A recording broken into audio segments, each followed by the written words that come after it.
Olá, meus irmãos, graça e paz. Estamos juntos no nosso CETERGS, Centro de Estudos Teológicos do Rio Grande do Sul, para darmos continuidade ao nosso curso de Escatologia Bíblica da Perspectiva Reformada. De fato, é uma grande oportunidade para todos nós estudarmos sobre a doutrina das últimas coisas. E nós já tivemos vários estudos, já estamos na reta final para a conclusão do nosso curso. E em breve nós vamos ter, então, uma revisão de tudo isso com a aplicação de uma avaliação para verificação de aprendizagem, para ver se você conseguiu compreender todas as coisas que nós estivemos ensinando aqui nesses últimos meses. O nosso curso, ele teve como modus operandi aqui da administração de nossas aulas, alguns conceitos teológicos, mesclando sempre com algumas exposições bíblicas. Então, quais foram os assuntos? Primeiro, nós fizemos a introdução de todos os temas que iríamos abordar, com a recomendação de uma bibliografia. Falamos sobre escatologia inaugurada, as perspectivas do Antigo Testamento, o sentido da história. Falamos sobre o que são os últimos dias, os sinais dos tempos, sobre a apostasia. Falamos sobre o anticristo. Falamos sobre o reino de Deus e a tensão existente entre o já e o ainda não, sobre a morte física, sobre a imortalidade, citamos sobre céu, inferno, estudamos sobre o estado intermediário da alma, falamos sobre a ressurreição do corpo, sobre o juízo final, sobre novo céu e nova terra. Hoje nós vamos falar sobre a segunda vinda de Cristo. E, se Deus quiser, no nosso próximo encontro, nós vamos falar, então, uma vez que nós já abordamos praticamente os principais temas sobre escatologia, nós vamos agora pensar, na semana que vem, se Deus quiser, sobre as principais correntes milenaristas. E vamos fazer um estudo comparativo entre essas muitas linhas de pensamento. Atrelado a isso, nós fizemos a exposição de alguns textos, como, por exemplo, 1 Tessalonicenses capítulo 4, que fala do consolo que nós teremos com a vinda do Senhor. Nós estudamos sobre os falsos profetas que são condenados, denunciados por Jesus, e ele manda a gente ter cautela em relação a isso. Então, não gastamos um tempo falando sobre isso aqui. Falamos sobre a destruição do templo de Jerusalém, a tribulação que o texto faz referência. Falamos sobre o princípio das dores, fizemos a exposição de todo o sermão escatológico de Cristo. 2 Tessalonicenses capítulo 2, o ensino do apóstolo Paulo sobre a apostasia e o anticristo, como sendo as últimas coisas que faltam acontecer para a vinda de Jesus. Nós expusemos também 2 Pedro capítulo 3, que fala sobre o regresso do nosso Senhor. Então, Mateus 24, Mateus 25. Então, nós fizemos um apunhado de vários textos, porque aí nós vamos montando, então, esse quadro para a gente ter melhores condições de fazer afirmações bíblicas teológicas sobre o fim do mundo, que é a proposta nossa. E hoje nós vamos falar sobre a segunda vinda de Cristo, com algumas implicações práticas sobre essa doutrina. Afinal, quando a gente está dizendo, estamos estudando sobre as últimas coisas, o que nós aguardamos é de fato a segunda vinda do nosso Senhor. Alguns textos já nos deram vários vislumbres de como será isso, então vamos apunhá-los todos agora, juntando todos eles, e vamos verificar como será a segunda vinda do nosso Redentor. Mas antes da gente prosseguir, vamos ter uma palavra de oração, pedindo a Deus que abençoe os estudos desta hora. Bondoso Deus e Pai, nós somos privilegiados por termos a revelação bíblica em nossas mãos. Somos privilegiados em nossa época, porque o Senhor já levantou muitos homens de Deus no decurso da história para se debruçarem sobre as Escrituras e produzirem vários materiais teológicos para a nossa edificação. Nós te damos graças, Senhor, pela vida de cada um desses homens que o Senhor dotou de sabedoria para que pudesse nos expor as Escrituras e nos ensinar a verdade. Mas também, ó Deus, existem aqueles que acabam distorcendo a verdade. Por isso, a nossa oração é que o Teu Espírito possa nos conduzir a toda a verdade, conforme revelada na Tua Palavra. Edifica a vida dos meus irmãos e que todos nós possamos crescer juntos no conhecimento de nosso Redentor. Oramos gratos em nome de Jesus. Amém. Muito bem, vamos conversar um pouco então sobre a segunda vinda de Cristo. Eu gostaria de, para a introdução, ler um texto de Mateus, capítulo 25, a partir do verso 31 até o 46. Olha só o que interessante a palavra de Deus nos diz. Quando vier o Filho do Homem, na sua majestade, e todos os anjos com ele, então se assentará no trono de sua glória, e todas as nações serão reunidas em sua presença. E ele separará uns dos outros, como o pastor separa dos cabritos as ovelhas. E porá as ovelhas à sua direita, mas os cabritos à esquerda. Então dirá o rei aos que estiverem à sua direita: Vinde, benditos de meu Pai, entrai na posse do reino que vos está preparado desde a fundação do mundo, porque tive fome e me destes de comer, tive sede e me destes de beber, era forasteiro e me hospedaste, estava nu e me vestiste, enfermo e me visitastes, preso e fostes ver-me. Então perguntarão os justos: Senhor, quando foi que te vimos com fome e te demos de comer, ou com sede e te demos de beber? E quando te vimos forasteiro e te hospedamos, ou nu e te vestimos? E quando te vimos enfermo ou preso e te fomos visitar? O rei, respondendo, lhes dirá: Em verdade vos afirmo que sempre que o fizeste a um desses meus pequeninos irmãos, a mim o fizestes. Então o rei dirá também aos que estiverem à sua esquerda: Apartai-vos de mim, malditos, para o fogo eterno preparado para o diabo e seus anjos. Porque tive fome e não me deste de comer, tive sede e não me deste de beber, sendo forasteiro não me hospedastes, estando nu não me vestistes, achando-me enfermo e preso não fostes ver-me. E eles lhe perguntarão: Senhor, quando foi que te vimos com fome, com sede, forasteiro, nu, enfermo ou preso e não te assistimos? Então lhes responderá: Em verdade vos digo que sempre que o deixastes de fazer a um destes mais pequeninos, a mim o deixastes de fazer. Irão estes para o castigo eterno, porém os justos para a vida eterna. Amém. Que texto glorioso falando sobre a volta do nosso Senhor e das ações que Ele espera da sua igreja nesse tempo antes de sua vinda. Nós veremos isso na conclusão do nosso estudo de hoje. Primeiramente, ao falar sobre a segunda vinda de Cristo, nós precisamos lembrar desta tensão existente, daquilo que nós já falamos entre o já e o ainda não. E eu cito aqui o reverendo Hermes Maia em um dos seus materiais, eu tenho me baseado bastante nele, inclusive o estudo de hoje é extraído desse material que ele ensina na Unicesumar, Teologia Sistemática, que ele fala sobre a segunda vinda de forma muito clara, objetiva. Então, muito do que eu vou falar aqui agora você pode extrair do livro dele, como também do livro Eu Creio. E ele diz assim: a vinda de Cristo inaugurou uma nova era, a era do reino de Deus. A igreja vive no reino, já desfrutando de sua realidade e presença, aguardando, contudo, o regresso de Cristo, quando ele dará início a uma nova era decorrente da anterior, a era da consumação do seu reino. Então, acho muito interessante essa abordagem que ele faz entre o já e o ainda não, dizendo que a igreja já vive a realidade. Nós já estamos percebendo o reino de Deus, é uma realidade, não é uma coisa futura. O reino de Deus está no meio de vós. Ao mesmo tempo, nós aguardamos ainda a vinda do seu reino, ou seja, a consumação do reino já iniciado aqui. Então, por isso que ele fala aqui de uma nova era. A vinda de Cristo inaugurou uma nova era. E qual vai ser a outra? Baseada nessa onde você já vê a igreja presente nesse mundo. Além disso, o Espírito Santo de Deus é uma realidade. Ele é o penhor da nossa herança.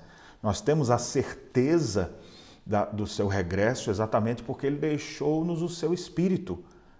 Nós somos habitados pelo Espírito Santo de Deus, o Espírito de Deus opera nesse mundo e nós aguardamos então o retorno do nosso Rei. Não é o retorno de um conhecido, de um amigo, de um colega simplesmente, mas o retorno do glorioso Rei do universo. Uma coisa interessante também, a igreja, ela é filha da eternidade e não do tempo. A igreja não é uma coisa que foi inventada aqui agora, mas antes da fundação do mundo, lá na eternidade, o Senhor então ordenou todas as coisas, decretou todas as coisas. Então nós temos a igreja como filha da eternidade e que seus planos, os planos de Deus para a sua igreja, vão até a eternidade. Então de eternidade a eternidade, Deus opera a salvação do seu povo, escolhendo o seu povo na eternidade, redimindo o seu povo na história e conduzindo o seu povo para novos céus e nova terra a partir da sua segunda vinda. A certeza da vinda de Cristo deve ser uma forte tônica na nossa vida. Nunca é assim, será que ele volta mesmo? Nós temos a segunda vinda de Cristo como algo verdadeiro, real, como o ar que nós respiramos, como eu estou aqui agora falando com vocês, como nós temos cada coisa nesse mundo, assim também Cristo regressará. Não é uma coisa assim, os crentes acreditam nisso. Bem, e isso vai ser uma realidade em breve para nós e para aqueles que não creem também. Quem não crê na segunda vinda, mas vai desfrutar, não posso dizer desfrutar, né? Mas vai receber a condenação dos seus pecados por ocasião da segunda vinda. Então nós percebemos, Cristo fala, não é assim, olha, Jesus nem falou sobre essa questão, o pessoal é que ficou dizendo que ele iria voltar. Não, Cristo em todo o tempo, ele fala de sua missão, que ele iria para o Calvário, que ele ressuscitaria. É o próprio Senhor Jesus que diz que em breve regressaria. Os anjos que estavam ali foram os que disseram, do mesmo jeito que vocês viram ele ascender aos céus, vocês virão ele retornando. O próprio Senhor Jesus, no sermão escatológico, deixa claro que o Filho do Homem há de regressar, todo olho verá, até mesmo aqueles que o traspassaram. Cristo ensinou sobre isso. Você pega o ensino apostólico de Paulo, Pedro, João, você vai ver os escritos do Novo Testamento, todos eles fazem referência à segunda vinda de Cristo. Então não é uma pessoa desconhecida, voltará o nosso Rei, aquele que veio em humildade, voltará em breve em glória, não mais naquela mesma circunstância que veio da primeira vez, humildemente, nascido numa manjedoura. Ele não vem se encarnar de novo, porque ele está em sua forma humana, ele habita um corpo, não como uma teofania, onde ele aparecia e voltava, mas ele se encarnou, ele fez um voto, daqui para frente nós veremos o Senhor por toda a eternidade com corpo humano. Então ele é homem e ele é Deus. Ele regressará, nós o veremos e com ele estaremos por toda a eternidade. Não é uma pessoa desconhecida. Aquele Cristo que veio a esse mundo, ele em breve retornará. Vamos pensar aqui algumas coisas sobre como será o modo dessa sua vinda. À luz dos ensinos do Novo Testamento, nós podemos dizer que a sua vinda ela será repentina. Nós não sabemos o dia nem a hora. A Bíblia não apresenta isso, mas nós sabemos que sua vinda será repentina. Vários textos das Escrituras nos alertam a isso. Como foram nos dias de Noé, eles casavam, davam casamento, não perceberam até que Noé entrou na arca e veio o dilúvio, assim será a vinda do Filho do Homem. Ou seja, as pessoas sem nem aguardarem, sem nem estarem preparadas para isso, de repente ele regressará repentinamente. Então a Bíblia usa a figura até como de um ladrão que chega, geralmente ladrão chega, ninguém estava esperando por ele, ou seja, repentinamente a volta de Cristo acontecerá. Esse regresso de Cristo será decisivo e definitivo.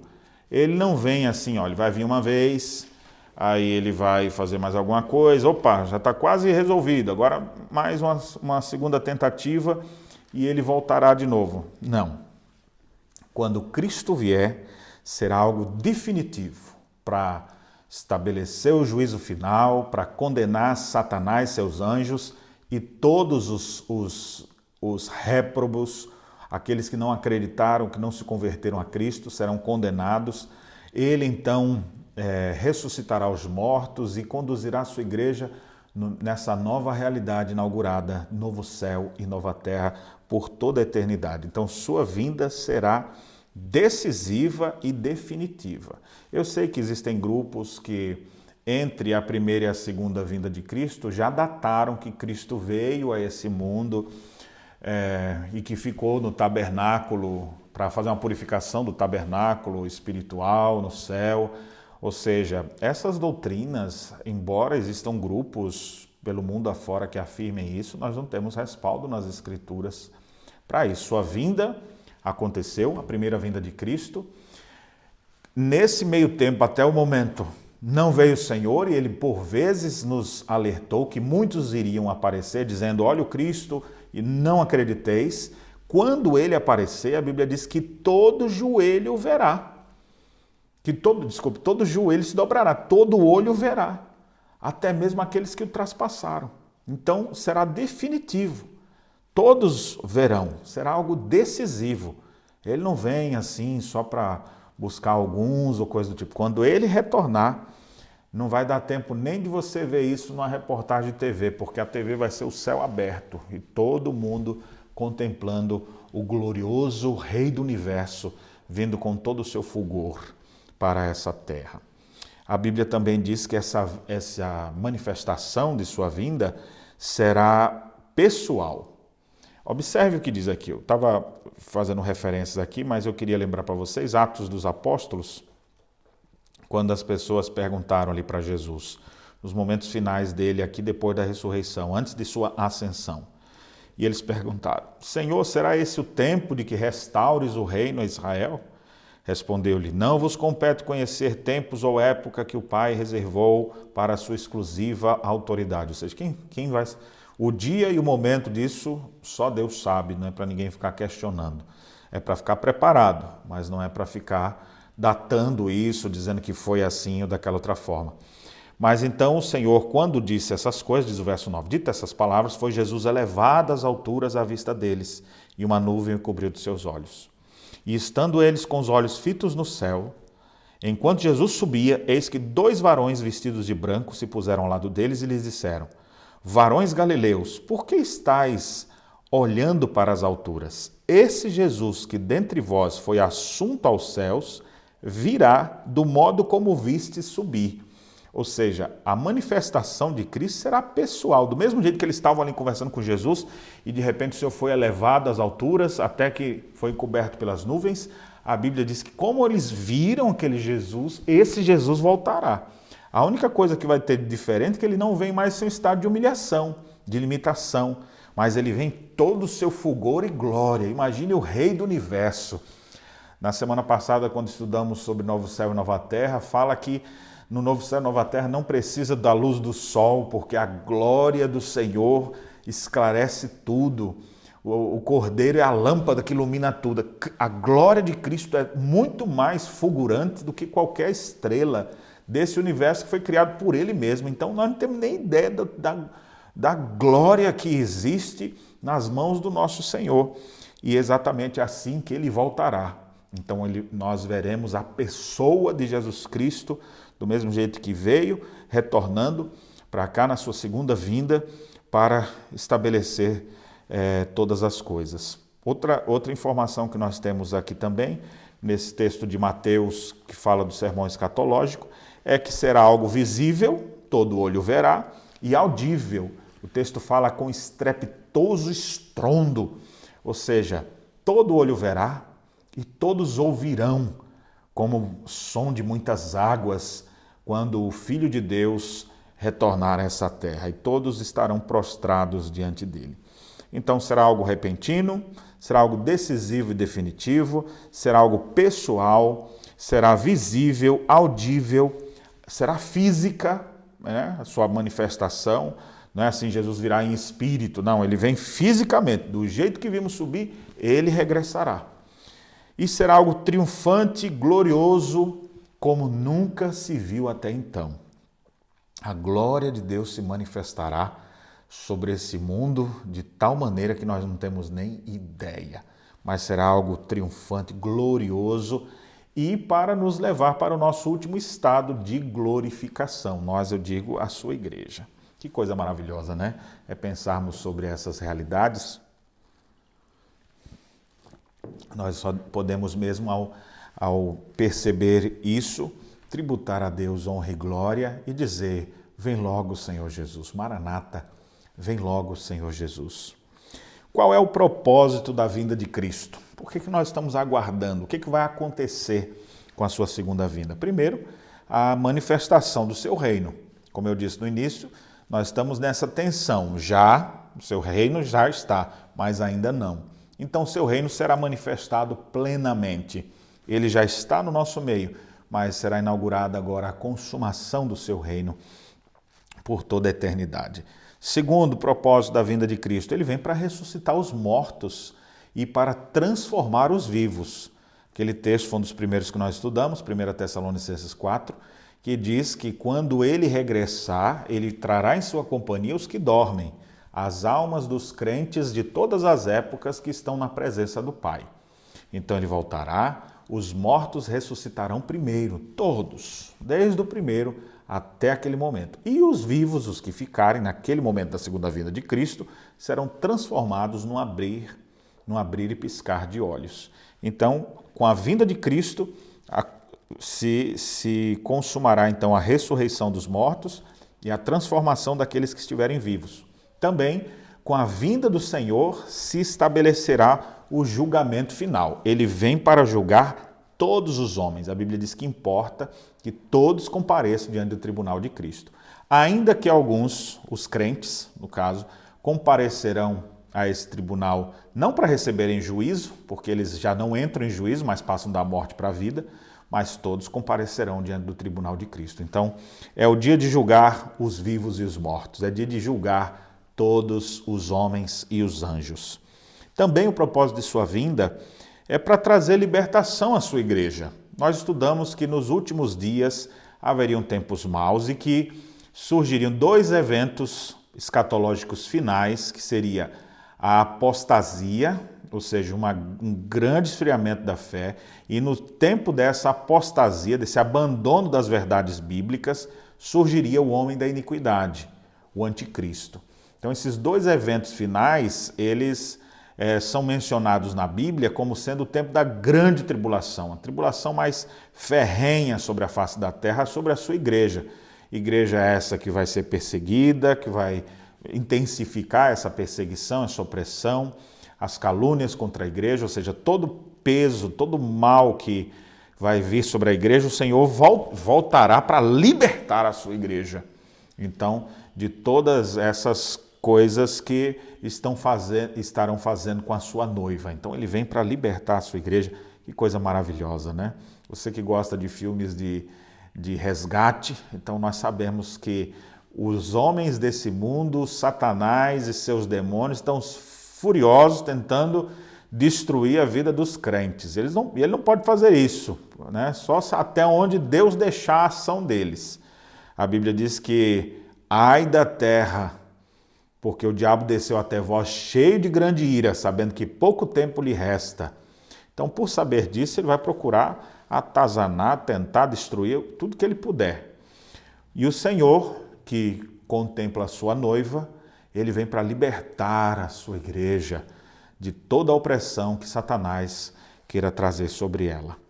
Também ele vem para trazer, a vinda de Cristo tem como propósito destruir todos os inimigos de Deus. Ou seja, a morte será vencida, Satanás será condenado juntamente com os seus demônios e todos que se levantaram contra a igreja do Senhor Jesus, todos serão destruídos. E finalmente, eu devo lembrar aqui para vocês, há uma expectativa maior do que só eu e você querendo o regresso de Cristo. Olha o que diz a palavra de Deus, Romanos capítulo 8. Porque para mim tenho por certo que os sofrimentos do tempo presente não podem ser comparados com a glória a ser revelada em nós.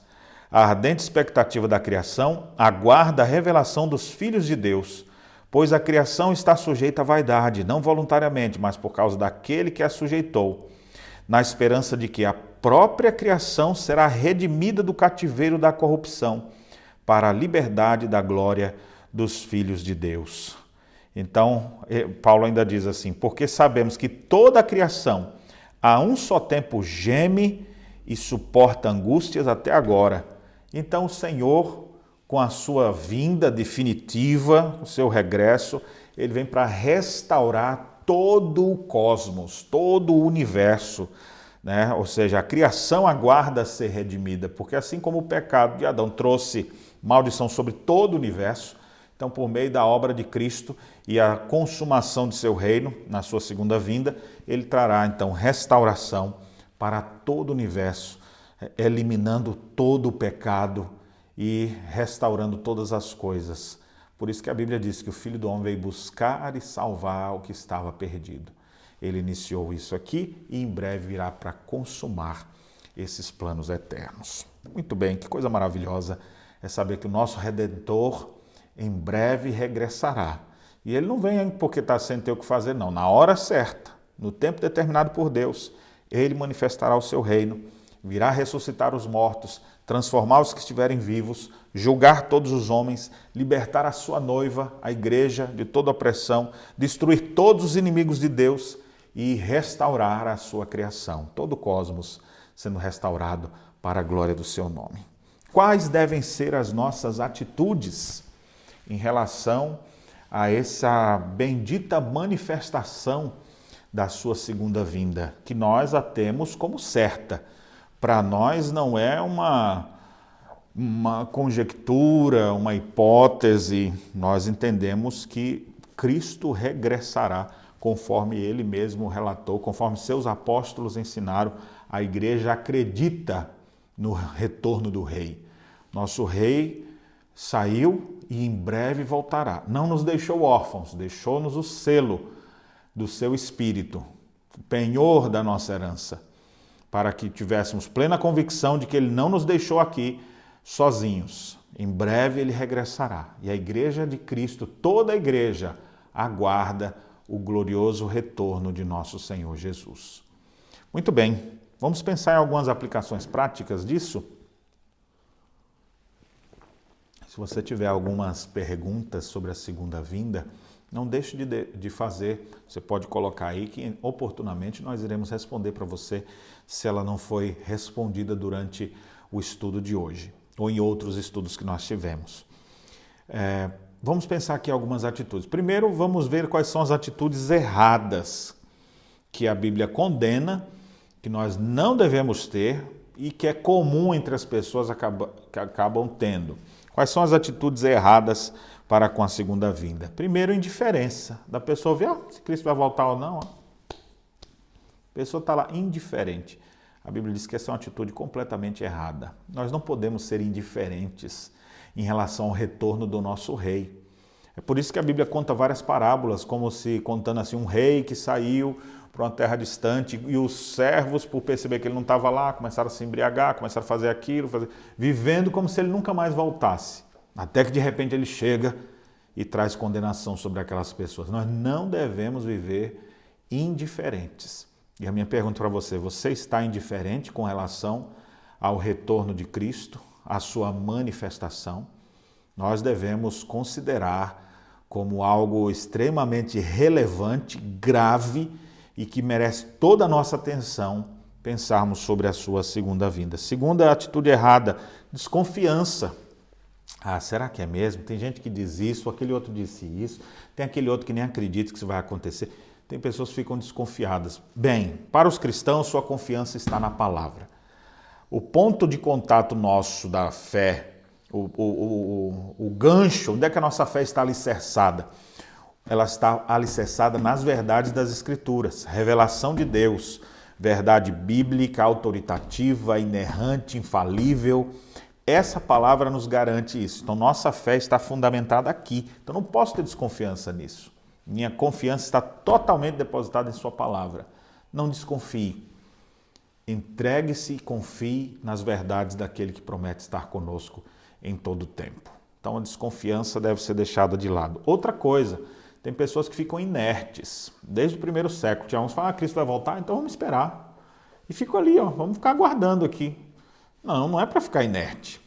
Nós vamos ver aqui que nós temos algumas algumas posturas. Também o oposto também não deve ser certo. Tipo, a pessoa fica angustiada, aquela excitação toda, meu Deus, Cristo pode voltar a qualquer momento, o que será? Nem dorme direito, tem pessoas até que nem trocam de roupa, tem medo de dormir sem estar vestido, falsas interpretações também da Escritura, mas você vê aquela preocupação, aquela angústia, como se fosse uma coisa agora aqui, e a Bíblia diz, calma, não fica assim também. Então, esses extremos devem ser evitados, indiferença, desconfiança, inércia ou agitação demais.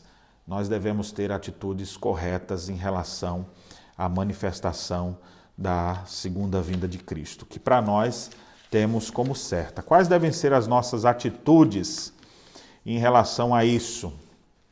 Uma das coisas que Tiago nos ensina na sua carta, vamos abrir aqui Tiago, no capítulo 5, a carta de Tiago ela é muito parecida com o sermão de Jesus, o Sermão do Monte.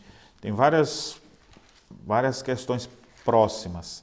Mas a Bíblia fala no capítulo 5 aqui de homens que estavam sendo injustiçados, de gente que não estava sendo pagas devidamente. E Tiago aqui então conclama contra os ricos que estavam extorquindo ou oprimindo seus funcionários e não lhes pagando o salário devido. E aí ele diz assim, eis que o salário dos trabalhadores que ceifaram os vossos campos e que por vós foi retido com fraude está clamando, e os clamores dos ceifeiros penetram até os ouvidos do Senhor dos Exércitos. Então ele está dizendo, Deus está vendo essas injustiças aí que vocês estão passando.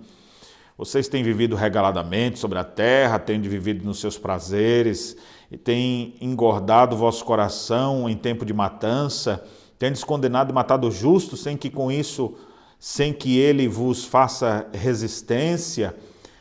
Então, aí ele vai dizer, olha, o Senhor está vendo, e em breve ele vai voltar para estabelecer o julgamento dele. Mas qual é a nossa atitude em relação a tudo isso? Aí ele diz assim, sede, pois, irmãos, pacientes, até a vinda do Senhor. Então, a atitude que nós devemos ter, uma atitude correta em relação à vinda de Cristo, é paciência. Olha o que ele diz aqui, tende paciência. E ele chega a citar assim, sede vós também pacientes, fortalecei o vosso coração, pois a vinda do Senhor está próxima.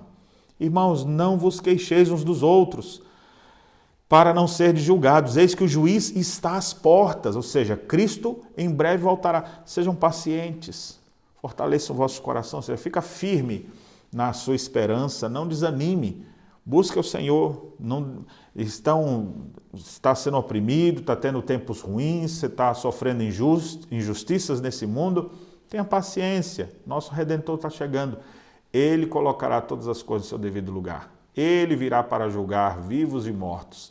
Então, nossa confiança tem que estar nele, a nossa paciência deve, inclusive o texto aqui faz referência a tomar o exemplo da paciência de Jó. E vistes que fim Jó teve. Então, Tiago diz, tenham paciência, tenham tranquilidade. Paciência é uma coisa que muitas vezes a gente não tem, né? Eu não sei nem como é que você está tendo paciência de ficar ouvindo até agora. Tem gente que é uma impaciência só. Então, ele quer resolver as coisas, mas tem que resolver logo. Tudo nele, e as pessoas sofrem de ansiedade, de angústia, aquela coisa toda, porque não consegue aguardar. Tem gente que manda 50 mensagens ali, enquanto você não responder, ela não para. Pessoas assim, olha, a Bíblia diz, aprenda a ser paciente. E a paciência, ou a longanimidade, é um traço do caráter do próprio Deus e também um fruto do Espírito, que deve fazer parte do caráter dos filhos do reino. Você tem paciência? Você é uma pessoa que tem procurado desenvolver esse fruto na sua vida, esse traço do seu caráter? A impaciência não faz parte do caráter dos filhos de Deus. Deus é um Deus paciente, longânimo, e nós devemos imitar o nosso Redentor, nosso Senhor. Muito bem, meus irmãos, o que mais a gente deve fazer? Abrindo aqui a Bíblia em 1 Pedro, nós temos algumas instruções também na carta de Pedro. 1 Pedro 4, verso 7 diz assim, ora, o fim de todas as coisas está próximo, ou seja, Consumação do século está por vir, segunda vinda de Cristo. Sede, portanto, criteriosos e sóbrios a bem de vossas orações. Então observe aqui ele mandando a gente ser criterioso, sóbrio e a bem das próprias orações, ou seja, se espera também que nesse período o povo ore, a igreja ore, seja criteriosa, seja sóbria e continue clamando a Deus. Na própria carta de Pedro, ele chega a dizer que quando a pessoa não tem um comportamento correto, como por exemplo o marido que não cuida bem da esposa, e ele usa essa mesma expressão, como se aquilo ali fosse atrapalhar a vida dele. Olha o que diz. Tende consideração para com a vossa mulher como parte mais frágil, tratai com dignidade, pois sois juntamente herdeiros da mesma graça de vida, para que não se interrompam as vossas orações. Naquele texto do capítulo 4 a bem das vossas orações, agora aqui, para que não interrompam as vossas orações. Ou seja, tem coisas que precisam ser levadas em consideração, já que nós somos um povo que ora a Deus. Mas se você não cuidar de como você vai viver nesse mundo, as suas orações elas não são nem ouvidas, porque é como se você estivesse em pecado, impedindo de ser ouvido pelo próprio Deus. Então sejam criteriosos, como ele diz aqui, sejam sóbrios a bem das vossas orações. Outras atitudes corretas e práticas em relação à segunda vinda de Cristo, a vigilância. Nós, inclusive, tivemos um dia só para estudar sobre a importância da vigilância. Nós precisamos vigiar e orar. A Bíblia nos instrui nesse sentido. Vigiar, ficar atento, alerta, usar os nossos dons, talentos, tudo aquilo que Deus nos deu, usar de maneira correta para a promoção do seu reino, já que é certo o seu regresso. A nossa vigilância também deve nos manter em perfeita comunhão com Deus. E não, se eu estou vigilante, eu estou vivendo em comunhão com o Senhor. Eu não estou vivendo de forma dissoluta, no pecado ou coisa dessa natureza. É importante também a gente lembrar, foi o texto que eu li no início, que a gente demonstra a nossa vigilância, eu estou aguardando o meu rei voltar, quando eu trato bem aqueles súditos do reino que estão passando necessidades. Olha só, eu li isso no início aqui. Jesus dizendo, vinde benditos do meu Pai, porque eu tive fome, me destes de comer. Tive sede, me deste de beber. Aí eles, quando é que nós tivemos? Toda vez que fizeste isso a um dos meus pequeninos, a mim o fizeste. O que o Senhor espera da sua igreja, do seu povo? Qual é a atitude correta nossa? Vigiar no sentido de atender às necessidades uns dos outros. Observe como a doutrina das últimas coisas, ela causa impacto profundo na nossa vida aqui e agora. Quem são as pessoas que mais devem se preocupar uns com os outros? Aqueles que aguardam o rei voltar. Que vê alguém necessitado e estende a mão para ele. Você não vai ajudar todo mundo, mas tem os pequeninos, ou seja, essa linguagem dos pequeninos é uma referência aos próprios súditos do reino de Deus. Você vai procurar fazer o bem, você pode tentar fazer a todos. Você não vai fazer para todo mundo, então procure os domésticos da fé. É o que a Bíblia nos diz. É o próximo, está mais próximo de você ainda. Procure demonstrar o seu amor para com as pessoas necessitadas ao seu redor, especialmente aos da sua própria casa. Ou seja, nessa proximidade da família, da igreja, e você tem a oportunidade de fazer mais, faça, mas não deixe de ver o necessitado e o atender. A propósito, até o nosso próprio trabalho tem como resultado final receber o salário, para que parte desse salário seja destinado à assistência aos menos favorecidos. Paulo escreve aos Efésios dizendo, aquele que furtava não furte mais, antes trabalhe com suas próprias mãos naquilo que é bom, para que tenha com que acudir ao necessitado. Nós devemos ficar alertas em relação a isso também. Então o texto de Mateus, capítulo 24, que nós lemos, ele fala de áreas que a gente precisa dar atenção. Gostaria de lhe perguntar se você está dando a devida atenção a essas coisas aqui que Jesus nos alertou. Ele disse, tive fome e me deste de comer. Você tem visto pessoas necessitadas nessa área? Pessoas que estão faltando alimento, pão de cada dia? Pense nisso. A igreja muitas vezes tem ações tais como todo segundo domingo as pessoas trazem alimentos para a igreja, a nossa junta diaconal recolhe esses alimentos, prepara cestas básicas para entregar a pessoas menos favorecidas, que estão passando um momento mais difícil. Você faz parte disso também? Você tem separado para ajudar alguém ou ajuda já alguma instituição séria nesse sentido? Olha, a volta de Cristo traz implicações de termos cuidado para com os famintos, aqueles que estão assim. O texto também faz referência ao forasteiro. Viste o forasteiro, era forasteiro e me hospedaste. E nós vivemos isso também. A nossa realidade aqui no Brasil tem sido pessoas até imigrando de outros países, como da Venezuela, do Haiti, que acabam vindo para o Brasil, de outros países, até do Oriente Médio, que muitas vezes vêm, do Líbano, e de cidades destroçadas, acabam vindo para cá. E aí, você tem conhecimento de alguma dessas pessoas? Tem procurado ajudar o forasteiro? Procurando ajudar as pessoas nesse sentido? Pode ser que nem seja de fora, né, de outro país. Às vezes é alguém que veio de um outro estado, veio porque não tinha mais para onde morar e está precisando de... A Bíblia diz para a gente dar atenção a isso. Ou seja, o Senhor Jesus viu que aqueles que demonstravam boa atitude em relação a esses forasteiros estavam fazendo isso para Ele. Deus é glorificado com esse tipo de atitude. E Ele fala de enfermo e me visitaste. Ou seja, pessoas que estavam passando por doenças, mas não foram esquecidos, foram ajudados.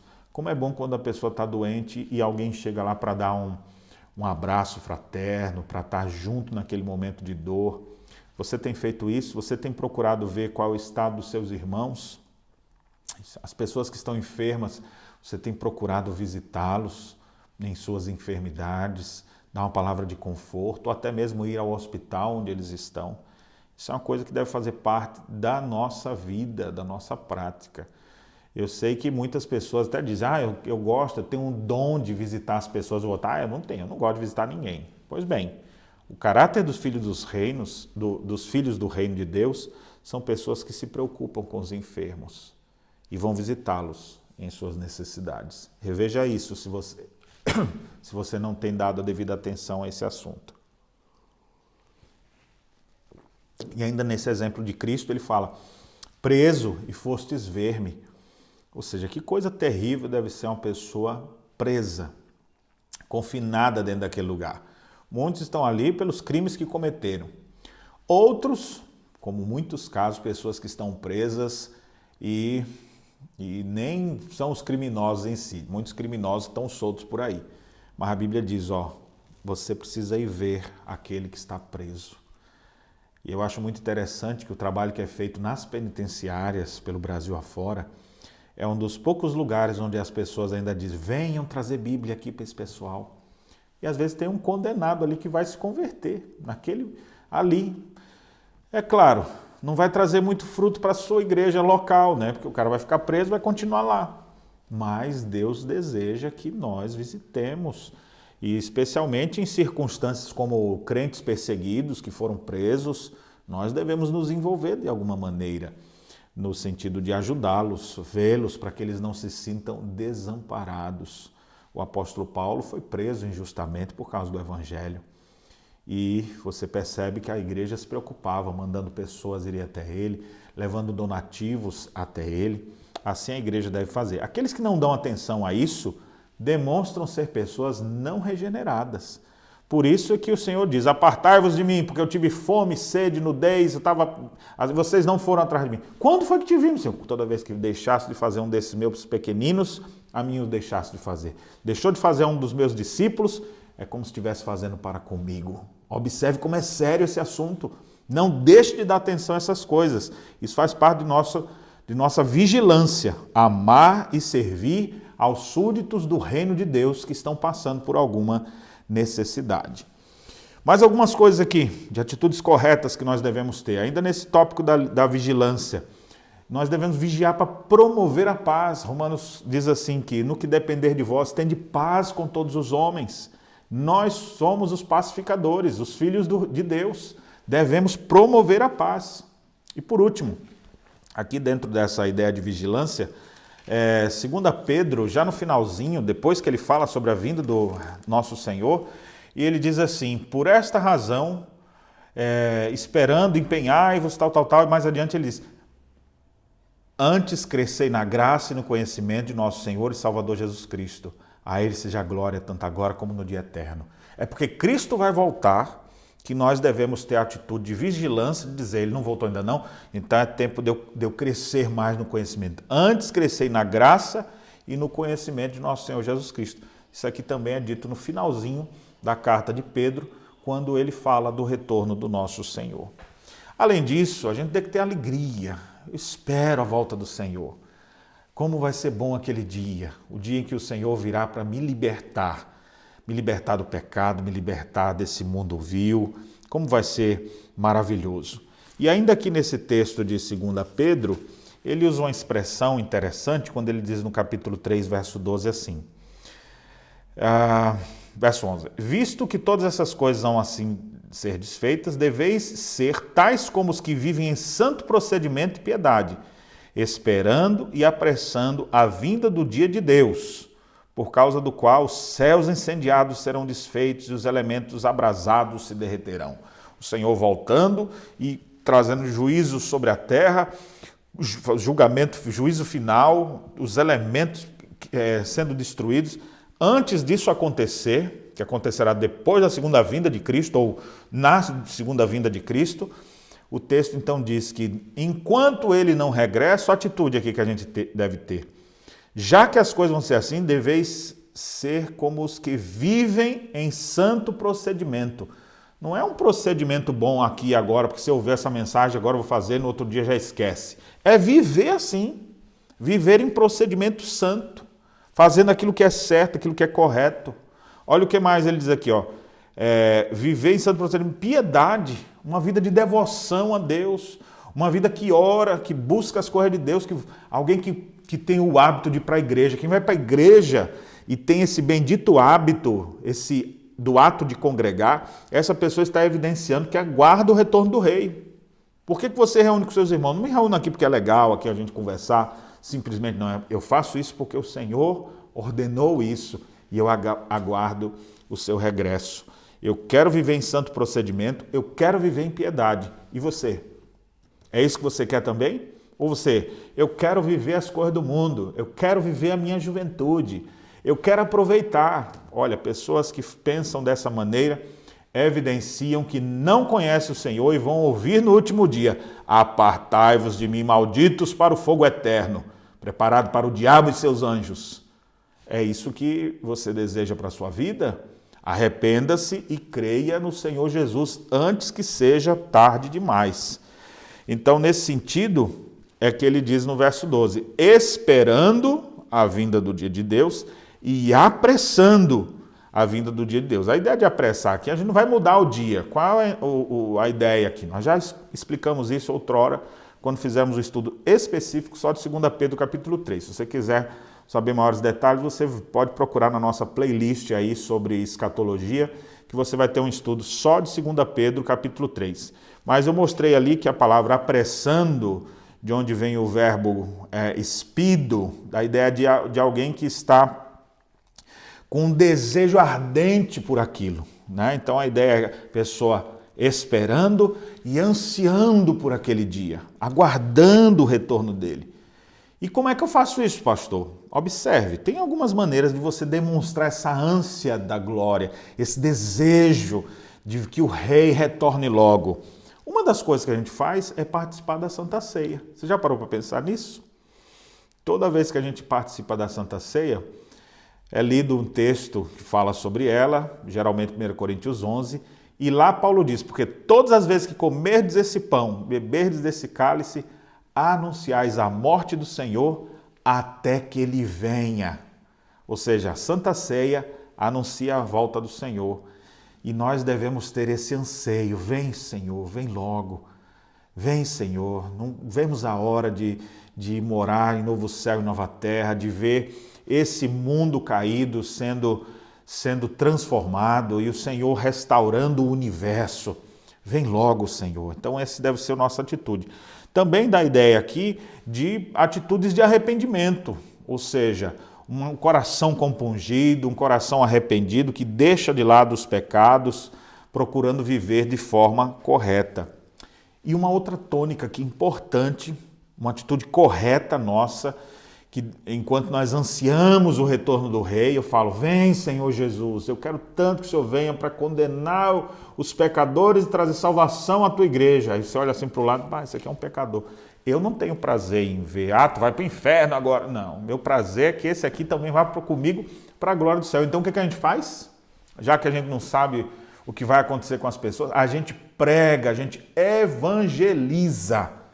Essa época entre a primeira vinda de Cristo e a segunda vinda de Cristo, ela é marcada pela evangelização, pela missão de proclamar o evangelho a todas as nações, até que ele venha, até a consumação dos séculos. Não chegou ainda esse dia, então a gente continua pregando, ansiando, usando a expressão aqui de Pedro, esperando e apressando a vinda do dia de Deus.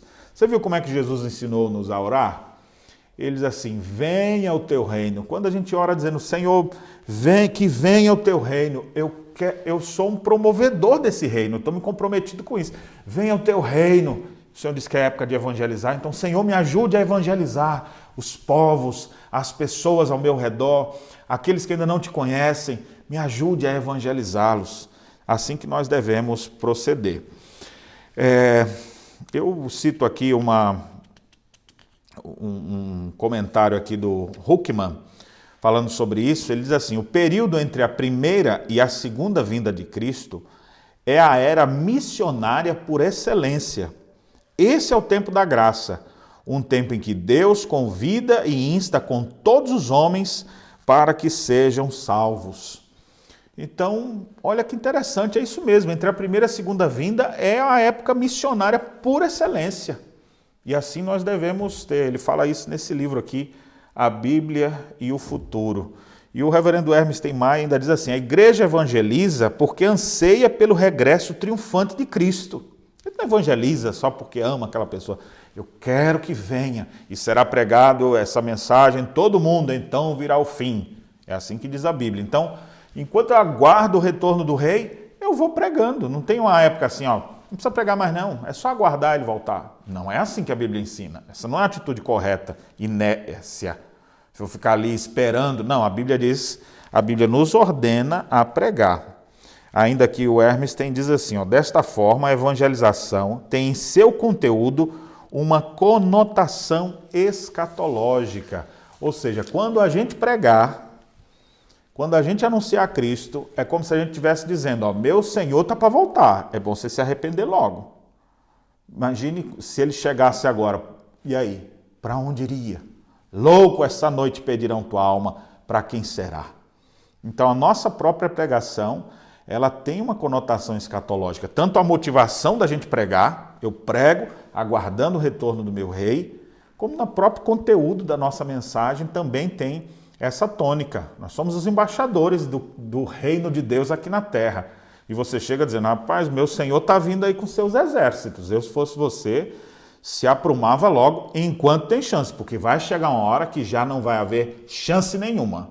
Sua chance é aqui agora. Arrependa-se e creia. As nossas decisões são tomadas aqui. Depois que partir, os outros vão tomar a decisão por mim, vão orar por mim, vão fazer alguma coisa para me tirar de onde eu estou. Já era.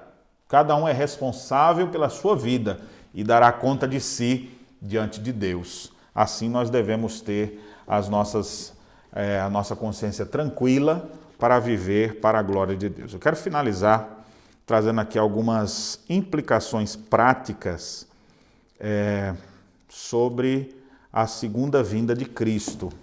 Algumas coisas muito interessantes traídas aqui desse livro que eu passo a ler para vocês. Algumas implicações doutrinárias e práticas. Primeiro, a certeza da vinda de Cristo enche-nos de alegria cristã, gerando uma postura de vida inteiramente de acordo com os princípios do nosso Senhor.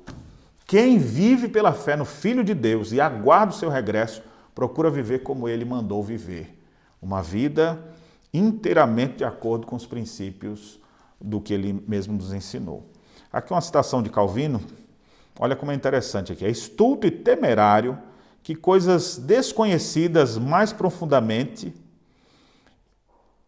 Desculpe, vou ler de novo. É estulto e temerário de coisas desconhecidas mais profundamente indagar do que Deus nos permite saber. Ou seja, Ele revelou isso aqui, então já sei, vou fazer. Agora, mais que isso, é tolice nossa, é temerário fazer dessa maneira. O que nós já sabemos de Cristo e de seu regresso, nós ensinamos. Outras coisas que eu não falei aqui, talvez porque não deu tempo ou não contemplei, é possível, mas coisas que não estão reveladas, meu amigo, esquece isso aí.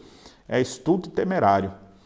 Outra lição aqui que a gente pode dizer, embora possa haver diferenças entre os cristãos acerca dos diversos aspectos da escatologia, todos os cristãos deveriam aguardar ansiosamente pela volta de Cristo e deveriam viver à luz dessa expectação renovada cada dia, diz o Anthony Huckman. Então é interessante, porque assim, ainda que alguns discordem, eu acho que a volta de Cristo vai ser assim, o outro diz isso, mas todos sabem que Cristo voltará. Isso deve levar os cristãos a ter uma atitude mais concreta, aguardar ansiosamente por esse desejo, por esse regresso.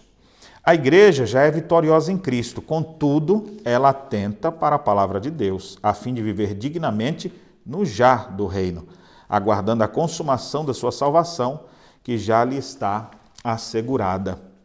Outra implicação aqui importante, as nossas decisões de valor eterno são tomadas na história.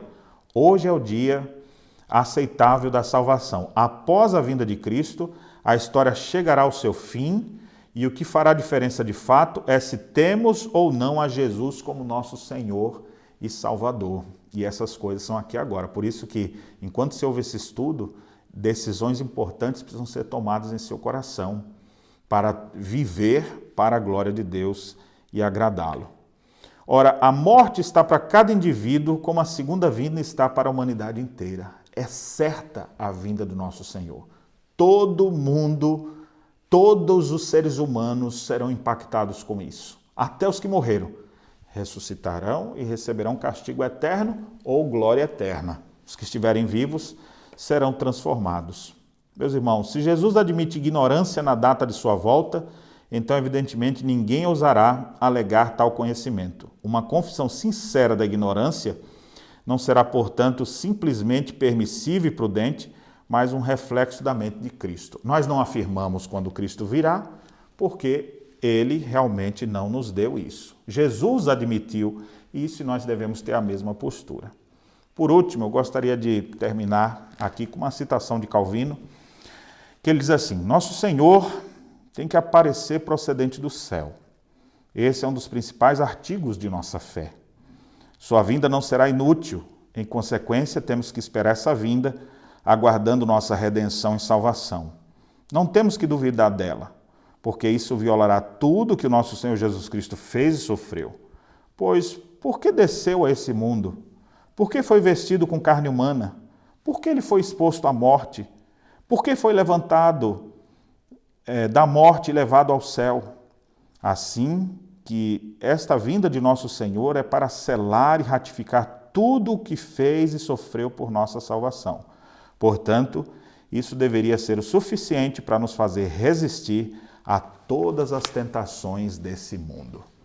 Então, que a mensagem da segunda vinda de Cristo possa mexer o seu coração para você se arrepender dos seus pecados, ter um santo procedimento, piedade, esperar e ansiar pelo retorno do nosso Redentor, vigiando, orando e pregando esse santo evangelho para as pessoas que estão ao seu redor.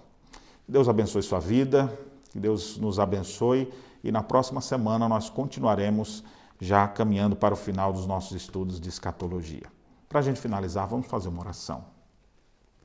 Senhor nosso Deus, como é maravilhoso pensar nas realidades de novo céu e nova terra, juízo final, mas principalmente pensar, o nosso Redentor, o nosso Rei, em breve voltará. Que nós possamos aguardar por isso. Não apenas aguardar com indiferença, mas aguardar com santa expectativa, vivendo em santo procedimento e piedade. Ó Senhor, nos ajude a sermos proclamadores de Tua palavra nesse tempo em que aguardamos o regresso do nosso Rei. Abençoe, Deus amado, todos que estão estudando sobre esse tema, que estão sendo alvo destes vídeos que nós temos feito, para que possam conhecer mais, conhecer a graça e crescer na graça e no conhecimento de Cristo e atuar nesse mundo de maneira correta. Que a bênção do Senhor esteja sobre todos nós. Obrigado por saber que a nossa vida está selada por Ti mesmo, que o Senhor nos buscará, nos libertará finalmente. Aguardamos o Teu regresso. Maranata, ora vem, Senhor Jesus. A Ti seja a honra e glória hoje e sempre. Amém. Muito bem, meus irmãos, vamos ficando por aqui. Na próxima semana, se Deus quiser, estaremos juntos com mais um estudo do nosso CETERGS, estudando sobre escatologia bíblica da perspectiva reformada. Que Deus abençoe sua vida e até lá.